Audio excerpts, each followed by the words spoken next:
ನಮಸ್ಕಾರ ಎಲ್ಲರಿಗೂ. R T online application ಪ್ರಾರಂಭವಾಗಿದೆ. 2026-27ನೇ ಸಾಲಿನ ಉಚಿತ ಶಿಕ್ಷಣಕ್ಕೆ ಈ ಒಂದು ಆರ್ ಟಿ ಆನ್ಲೈನ್ ಅಪ್ಲಿಕೇಶನ್ ಪ್ರಾರಂಭ ಆಗಿದೆ. ಈ ಒಂದು ವಿಡಿಯೋದಲ್ಲಿ ಯಾರೆಲ್ಲ ಇದಕ್ಕೆ ಅರ್ಜಿಯನ್ನು ಸಲ್ಲಿಸ್ಬೋದು ಮತ್ತು ಅರ್ಜಿ ಸಲ್ಲಿಸುವ ದಿನಾಂಕ, ಕೊನೆಯ ದಿನಾಂಕ ಮತ್ತು ಡಾಕ್ಯುಮೆಂಟ್ಸ್ಗಳು ಏನೇನು ಬೇಕಾಗ್ತವೆ ಅಂತ ಈ ವಿಡಿಯೋದಲ್ಲಿ ಸಂಪೂರ್ಣದ ಮಾಹಿತಿಯನ್ನು ಕೊಡ್ತಾ ಹೋಗ್ತೀನಿ. ವಿಡಿಯೋನ ಪೂರ್ತಿಯಾಗಿ ನೋಡಿ. ಭಾಳಷ್ಟು ದಿನಗಳಿಂದ ಈ ಒಂದು ಆರ್ ಟಿ ಆನ್ಲೈನ್ ಅಪ್ಲಿಕೇಶನ್ಗೆ ವೆಯ್ಟ್ ಮಾಡ್ತಾ ಇದ್ದೀವಿ, ಯಾವಾಗ ಪ್ರಾರಂಭ ಆಗುತ್ತೆ ಅಂತ. ಇವಾಗ ಪ್ರಾರಂಭ ಆಗಿದೆ. ಈ ಒಂದು ಆರ್ ಟಿ ಆನ್ಲೈನ್ ಅಪ್ಲಿಕೇಶನ್ ಹಾಕೋದಕ್ಕೆ ಏನೆಲ್ಲ ಡಾಕ್ಯುಮೆಂಟ್ ಬೇಕಂತ ಇವಾಗ ಒಂದೊಂದಾಗಿ ಹೇಳ್ತಾ ಹೋಗ್ತೀನಿ ನೋಡಿ. ಆಧಾರ್ ಕಾರ್ಡ್ ಬೇಕಾಗುತ್ತೆ, ಮಗುವಿನ ಆಧಾರ್ ಕಾರ್ಡ್ ಕಂಪಲ್ಸರಿ ಬೇಕು, ಮತ್ತು ಬರ್ತ್ ಸರ್ಟಿಫಿಕೇಟ್ ಕೂಡ ಬೇಕಾಗುತ್ತೆ. ಬರ್ತ್ ಸರ್ಟಿಫಿಕೇಟ್ ಇದ್ದು ನಡೆಯುತ್ತೆ, ಇರ್ಲಿಕ್ಕೂ ಕೂಡ ನಡೆಯುತ್ತೆ. ಪೇರೆಂಟ್ಸ್ ಆಧಾರ್ ಕಾರ್ಡ್ ಕೂಡ ಬೇಕಾಗುತ್ತೆ. ಜಾತಿ ಆದಾಯ ಪ್ರಮಾಣಪತ್ರ ಬೇಕಾಗುತ್ತೆ. 3.5 ಲಕ್ಷ ರೂಪಾಯಿಗಿಂತ ಒಳಗಡೆ ಆದಾಯ ಇರುವಂಥವ್ರು ಇದಕ್ಕೆ ಅರ್ಜಿಯನ್ನು ಸಲ್ಲಿಸ್ಬೋದು. ಕ್ಯಾಸ್ಟ್ ಇನ್ಕಮ್ ಕೊಡಬೇಕು. ಕ್ಯಾಸ್ಟ್ ಇನ್ಕಮು ವಿದ್ಯಾರ್ಥಿಯ ಮಗುವಿನ ಆಧಾರ್ ಕಾರ್ಡು, ಮಗುವಿಂದು ಕ್ಯಾಸ್ಟ್ ಇನ್ಕಮೇ ಬೇಕಾಗುತ್ತೆ. ಕೆಲವೊಬ್ರು ಅಂದ್ಕೊಂಡ್ರೆ ತಂದೆ ತಾಯಿದು ಆಧಾರ್ ಕಾರ್ಡು, ತಂದೆ ತಾಯಿ ಇನ್ಕಮು ಕಾಸ್ಟ್ ಹಾಕಿದರೆ ನಡೆಯುತ್ತೆ ಅಂತ ಅಂದ್ಕೊಂಡಿದ್ರೆ ಆ ರೀತಿ ಇಲ್ಲ, ಮಗುವಿಂದೇ ಬೇಕಾಗುತ್ತೆ.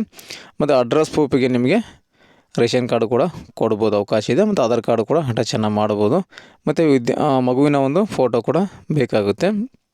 ಇವಿಷ್ಟು ಡಾಕ್ಯುಮೆಂಟ್ ಇದ್ದರೆ ಸಾಕು, ನೀವು ಅರ್ಜಿಯನ್ನು ಸಲ್ಲಿಸ್ಕೋಬೋದು. ನೆಕ್ಸ್ಟ್ ವಿಡಿಯೋದಲ್ಲಿ ಯಾವ ರೀತಿ ಒಂದು ಅರ್ಜಿಯನ್ನು ಸಲ್ಲಿಸ್ಕೊ ಅಂತ ತಿಳಿಸ್ಕೊಡ್ತೀನಿ. ಇವಾಗ ಆರ್ ಟಿ ಆನ್ಲೈನ್ ಅಪ್ಲಿಕೇಶನ್ ಪ್ರಾರಂಭ ಆಗಿರೋ ಬಗ್ಗೆ ಲೈವ್ ನಿಮಗೆ ತೋರಿಸ್ಕೊಡ್ತಾ ಇದ್ದೀನಿ. ಗೂಗಲ್ ಸರ್ಚ್ಗೆ ಹೋಮ್ ಸ್ಕ್ರೀನ್ಗೆ ಬನ್ನಿ. ಗೂಗಲಲ್ಲಿ ನಿಮಗೆ ಸ್ಕೂಲ್ ಎಜುಕೇಷನ್ karnataka.go.in ಅಂತ ಸರ್ಚ್ ಮಾಡ್ಕೊಳ್ಳಿ.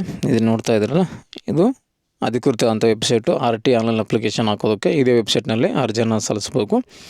ಈ ರೀತಿ ಶಾಲಾ ಶಿಕ್ಷಣದ ನಿಮಗೆ ಪೇಜ್ ಓಪನ್ ಆಗುತ್ತೆ.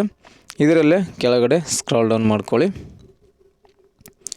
ಸ್ಕ್ರಾಲ್ ಡೌನ್ ಮಾಡಿದಾಗ ನಿಮಗೆ ಇಲ್ಲಿ ನಿಮಗೆ ಶೋ ಆಗ್ತಾಯಿದೆ ನೋಡಿ, ಇತ್ತೀಚಿನ ಪ್ರಕಟಣೆ ಸುದ್ದಿಗಳಲ್ಲಿ ನಿಮಗೆ ಇಲ್ಲಿ ಶೋ ಆಗುತ್ತೆ. Application submit for R T 2026 admission process ಅಂತ ಬಂದಿದೆ. ಸೊ ಇದನ್ನು ನೀವು ಕ್ಲಿಕ್ ಮಾಡ್ಕೋಬೇಕು. ಟ್ರಯಲ್ ಅಂತ ಕೊಟ್ಟಿದ್ದಾರೆ. ಇವತ್ತು ಒಂದಿನ ಟ್ರಯಲ್ ನಡೀತಾ ಇದೆ. ಅಂದರೆ ಆನ್ಲೈನ್ ಅಪ್ಲಿಕೇಶನ್ಗೆ ಏನಾದರೂ ತಾಂತ್ರಿಕ ಸಮಸ್ಯೆ, ಟೆಕ್ನಿಕಲ್ ಪ್ರಾಬ್ಲಮ್ ಏನಾದರೂ ಬರುತ್ತಾ ಇಲ್ಲ ಅಂತ ಒಂದು ಸಲ ಟ್ರಯಲ್ ಆಗಿ ಇವತ್ತು ಒಂದಿನ ನಿಮಗೆ ಆನ್ಲೈನ್ ಅಪ್ಲಿಕೇಶನ್ ಓಪನ್ ಕೊಡ್ತಾರೆ. ಇವತ್ತೊಂದಿನ ಅಪ್ಲಿಕೇಶನ್ ಓಪನ್ ಇರುತ್ತೆ, ಮತ್ತು ಬಂದಾಗಿ ಮತ್ತು ತಿರ್ಗಾ ನೆಕ್ಸ್ಟ್ ಡೇ ನಿಮಗೆ ಓಪನ್ ಆಗುತ್ತೆ. ಮತ್ತು ಇದನ್ನು ಕ್ಲಿಕ್ ಮಾಡ್ಕೊಳ್ಳಿ, ಓಪನ್ ಆಗುತ್ತೆ.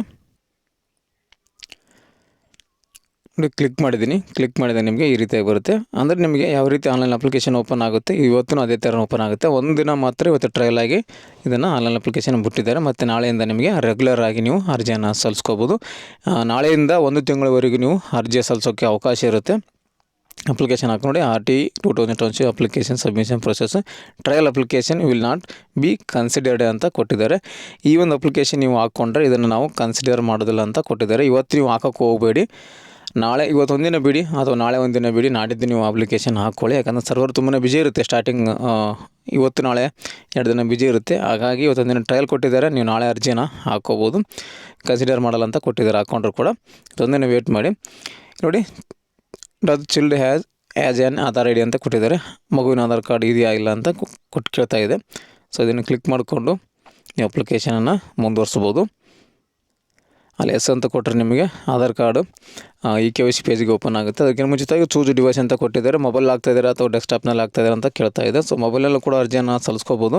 ಕಳೆದ ವರ್ಷ ನಾನು ಅಪ್ಲಿಕೇಶನ್ ಹಾಕಿ ತೋರಿಸಿದ್ದೆ. 2025ರಲ್ಲಿ ನಾನು ಅರ್ಜಿಯನ್ನು ಹಾಕಿ ತೋರಿಸಿದ್ದೀನಿ, ಯಾವ ರೀತಿ ಒಂದು ಅರ್ಜಿಯನ್ನು ಹಾಕೋದು ಆರ್ ಟಿಗೆ ಅಂತ.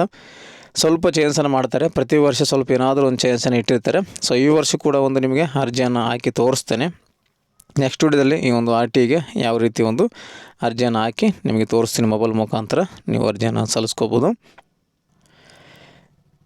ಇದಿಷ್ಟು ಈ ಒಂದು ಆರ್ ಟಿ ಆನ್ಲೈನ್ ಅಪ್ಲಿಕೇಶನ್ ಪ್ರಾರಂಭ ಆಗಿರೋ ಬಗ್ಗೆ ಮಾಹಿತಿ ಕೊಟ್ಟಿದ್ದೀನಿ. ಈ ಒಂದು ಮಾಹಿತಿ ನಿಮಗೆ ಉಪಯುಕ್ತ ಆಗಿದೆ ಅಂತ ಅಂದ್ಕೊತೀನಿ. ಇದ್ರ ಬಗ್ಗೆ ಏನಾದರೂ ನಿಮಗೆ ಡೌಟ್ಸ್ಗಳಿದ್ದರೆ ಕಮೆಂಟ್ ಮಾಡಿ, ಕಮೆಂಟಲ್ಲಿ ನಿಮಗೆ ಉತ್ತರವನ್ನು ಕೊಡ್ತೀನಿ ಅಂತ ಹೇಳ್ತಾ ಥ್ಯಾಂಕ್ಸ್ ಫಾರ್ ದ ವಾಚಿಂಗ್.